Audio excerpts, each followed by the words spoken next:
Hi! In front of me is Samsung Galaxy M23 and today I would like to show you how you can change default apps on this device.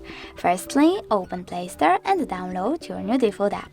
In my case, it will be Opera mini browser. You don't have to open it, just wait for it to download and choose Home button.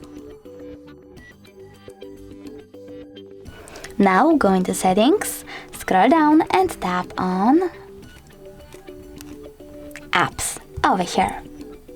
Now you need to click on Choose Default Apps, tap on one of those sections. I want to change my browser, so in my case Browser app, click on Preferable app, in this case Opera, and simply go back. As you can see, my default app has changed. Thanks so much for watching. If you enjoyed this video, leave a like, comment and subscribe. Bye!